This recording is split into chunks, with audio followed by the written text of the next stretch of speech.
As a very young man, I divided an equal amount of time between the bars and the libraries.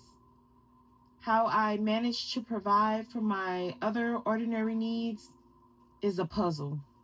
Well, I simply didn't bother too much with that. If I had a book or a drink, then I didn't think too much of other things.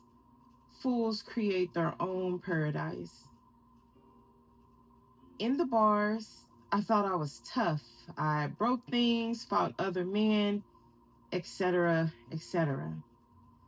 In the libraries, it was another matter. I was quiet, went from room to room, didn't so much read entire books as parts of them. Medicine, geology, literature, philosophy, psychology, math, history, other things put me off. With music, I was more interested in the music and in the lives of the composers than in technical aspects. However, it was with the philosophers that I felt a brotherhood. Schopenhauer and Nietzsche, even old hard to read Kant. I found Santana, who was very popular at the time, to be limp and a bore. Hegel, you really had to dig for, especially with a hangover. There were many I read who I have forgotten, perhaps properly so.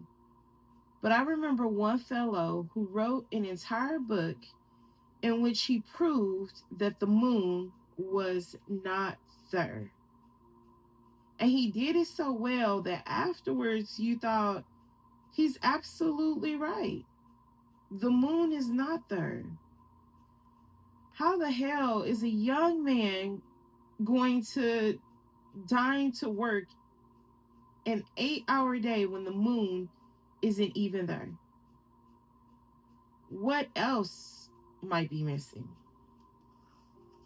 And I didn't like literature so much as I did the literary critics. They were real pricks. Those guys, they used fine language, beautiful in its way, to call other critics, other writers, assholes. They perked me up. But it was the philosophers who satisfied that need that lurked somewhere within my confused skull. Wading through their excesses and their clotted vocabulary, they still often stunned, leaped out with a flaming, gambling statement that appeared to be absolute truth or damn near absolute truth.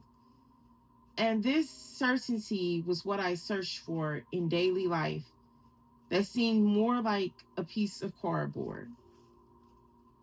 What great follows those old dogs were. They got me past the days and like razors and nights full of rats and women bargaining like auctioneers from hell.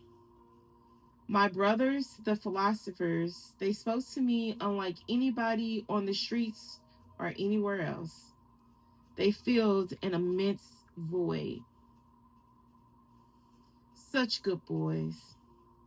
Ah, such good boys.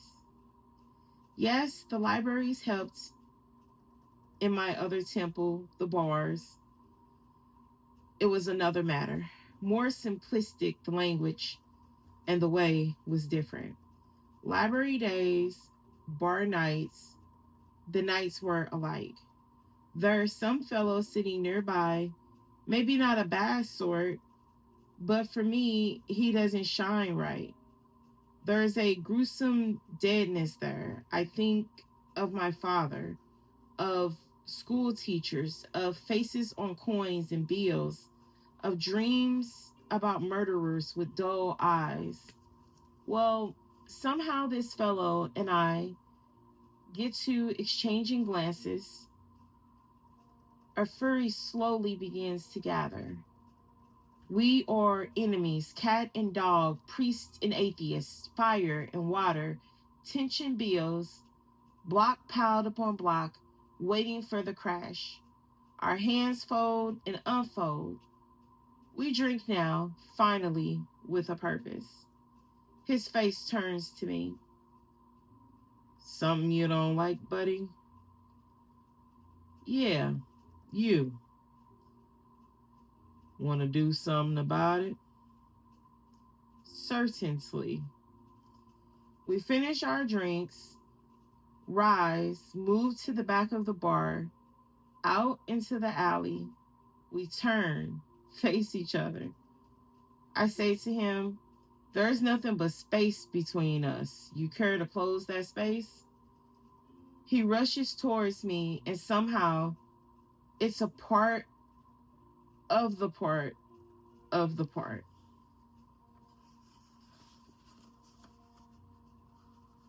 We love Charles Bukowski. Days Like Razors, Nights Full of Rats by Charles Bukowski, the last night of the earth of poems.